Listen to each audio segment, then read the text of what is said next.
Keeping you in the know, you know,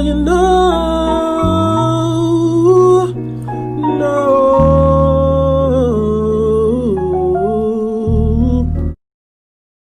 What do you mean you gotta live here? Why Do you live here? No, but why did you just come open the door like that? Because I live next door. Okay. So this Let's just say suspicious. because you saw black people? Young people. No. Because you saw black people. No, So you just walk into the house, you saw black people. no, You just profiled us. no, no. I'm disturbed. I'm laying here cool. You just open, and if I was a black person walked in the house, in your house like that, how would you feel? Asking, who are you? I feel scared. I feel Yeah, that's how I'm scared. feeling. I just see people just open the door. I'm laying down, cooling out, and somebody just comes to open the I door. apologize, man. All right, well, we'll leave. But what made you afraid because you saw black men or something? Because there's nothing but a bunch of black men. I'm Just just. stop it with the black men. I'm, okay? what Just made, stop so it. what made you do that? I'm But I mean, confused. you know, we see people going in and out. We know nobody lives here yet. It's like, so, you know. I know the owner of this house, so You see people go in and out, and you know nobody lives here yet. Yeah, right. I know the owner.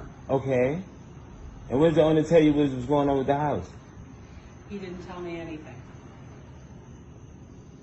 I'm a little confused here. He's selling the house. That's all I know. Okay, so how do you think I got into this house? I don't know. Don't know. This is real scary. That you just. Well, let's put it this way. You would probably think the same thing. Yo, Unc Vod. Yo, Unc. Let's go.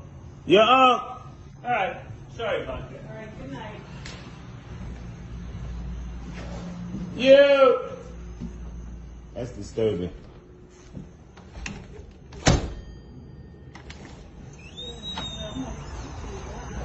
That is very disturbing. This is where y'all live right here? Yeah. So you just go walk in the houses like that? I'm just confused about that. Okay, if you saw somebody walk in the house you knew was empty next door, you would do the same thing. But you want to pull a race car gun. No, I don't. I'm confused. What you mean? All right. What is whatever This car? house was Get nervous vacant about people you've never It was seen. vacant until how long? until today. Okay, so let me just help you understand. This is an Airbnb. Were you not aware of that? Yeah, except they said it wasn't an Airbnb anymore, that they were selling the house.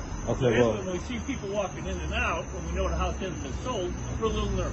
Okay, well, yeah, that's how I gained access. Sir, Yep. we apologize. Okay, well, that's how I gained access. That's, yeah, I don't know nothing about none of that. Again, I'm sorry. All right, have a good night.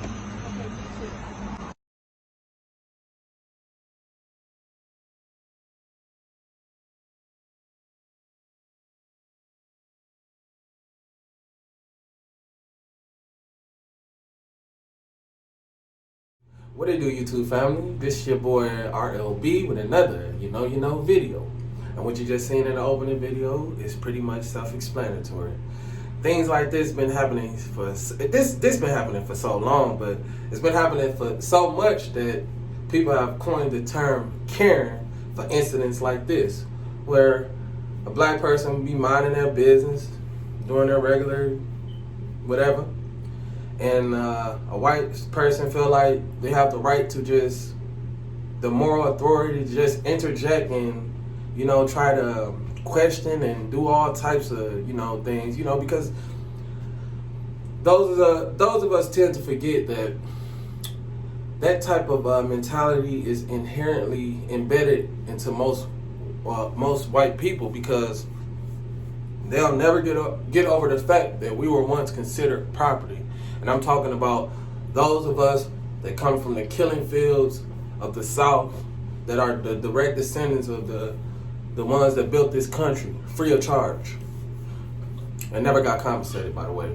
But what you saw was Karen and Brad walk into this brother's place of residency, well, at the time, because it was an Airbnb, and started questioning him, like what they usually do. Like, what are you doing here? Why, blue, because if too many Negroes, one or two Negroes is fine, but when it's too many Negroes, that's when the white supremacists, alert, we have to see something about this.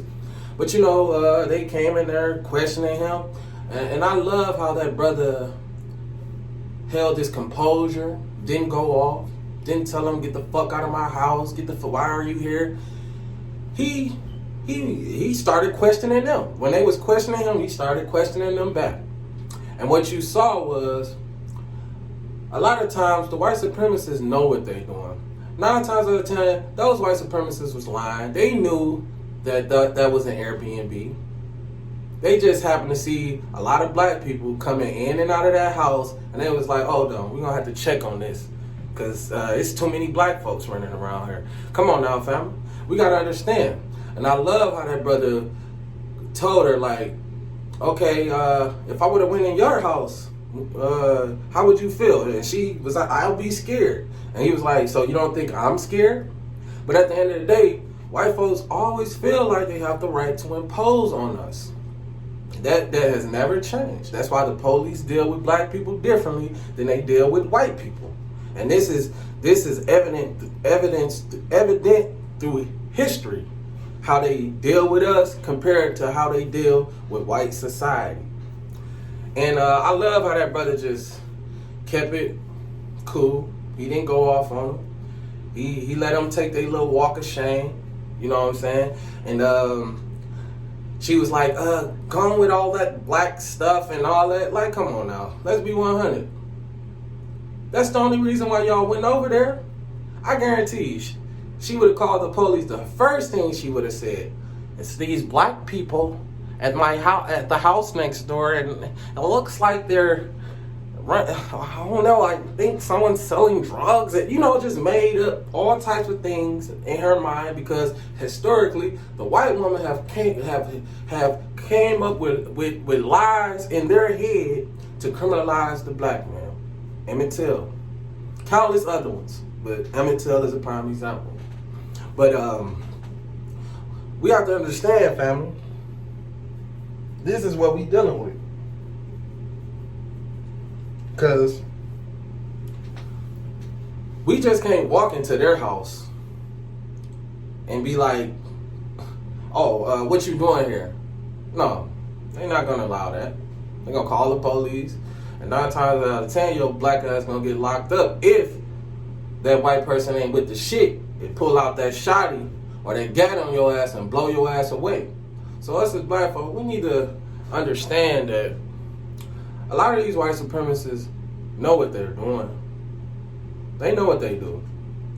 And basically, that middle-aged white couple was basically trying to impose their power.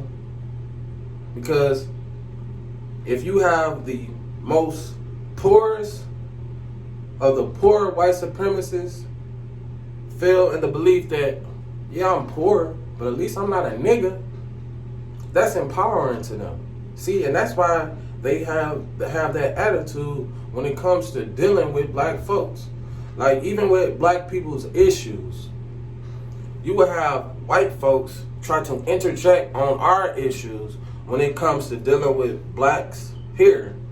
But we just can't go into, they interfere with what they got going on and say, oh, y'all guys need to do this, and ooh, no, we can't do that.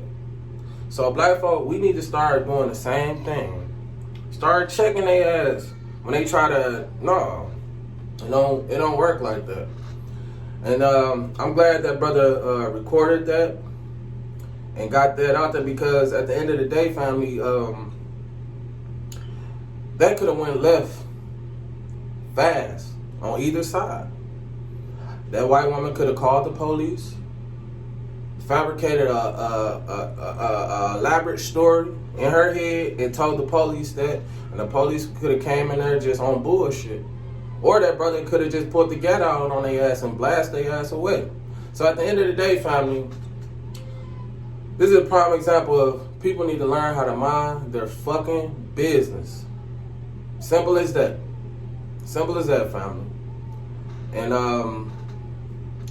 it is what it is, man. Because me as a black man, in this 30 plus years that I've been alive, things like this didn't happen to me.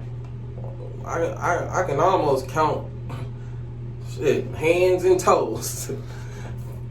You know, on how many times stuff like this didn't happen to me, where a white person came in, whether a police officer or a random white person walk up to me on some bullshit. Like, I remember one time, I believe it was 2016, the Cubs won a championship.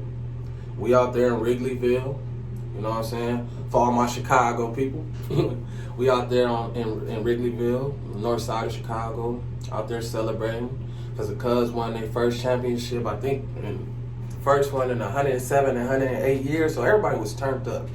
You know what I'm saying? Everybody out there drinking or whatever. And, you know, I was with my cousins and one of my homies and his wife, and we ended up being separated because it was a lot of people outside. So I'm trying to find my cousins, you know, and I'm just minding my business.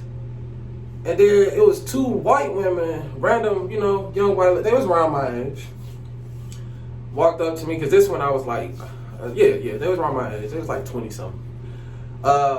Random white women, they walk up to me, and they were like, one of the white girls was like, "Are you following me?" And I'm like, no, I'm not following you. But that's their mentality, family. They always think like us as black people, we have to not let our guard down when we dealing with some of these white folks, man. Simple as that. And when that white girl asked me, was I following her? I could have been like, bitch, what the fuck is you talking about? But I was like, no, I'm not following you. You know what I'm saying? I'm trying to find my people. But in her head, because I know I'm a good looking, like, man, I'm not no bad looking guy. So she probably was checking up on me, checking me out. But she didn't know how to do it. But she asking me, am I following? I'm like, no. But that could have went left real fast. You get what I'm saying, family? She could have got on her phone, because it was police everywhere, all around, because everybody was celebrating. And you know when they win championship, white folks tear shit up. So it was police. They was flipping cars and everything. She could have, this black guy is following me and all that. And that could have ended badly for me. Just because a white woman, in her mind, because this big black boogeyman threat that they like to perpetuate in society, police come on bullshit with me. So family,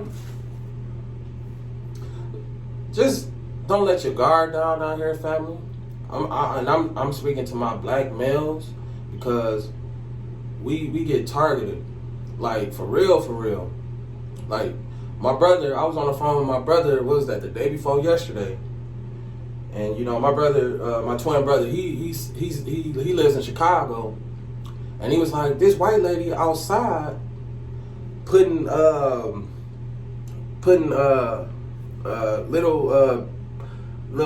bulletins on people's cars saying that it's a string of car break-ins that's going on in his neighborhood, and it's a black male aged between this, that, and then my brother was like, bro, when I saw that, bro, he was like, bro, white folk, but he was like, bro, he said he deliberately started snatching those things up and just balling them up, because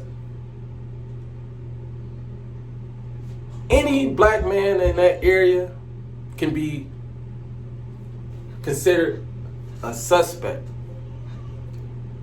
You get what I'm saying? They can say black man between the age of 18 and 35, slim build, 6 feet, 6'1", 6'2", whatever. They can say that. You know what I'm saying? And my brother was like, that could have been me. Because, you know, my brother said that. Because my brother, you know, my twin brother, he's 6'2", slim build, you know. And he was like, he said, I didn't like that shit. Where how police feel like they can be the authority when it comes to us. Any random brother walking around could just be a suspect in the eyes of the white supremacists. And that's what got the brother killed in Georgia a couple of months back. Before all this stuff popped up.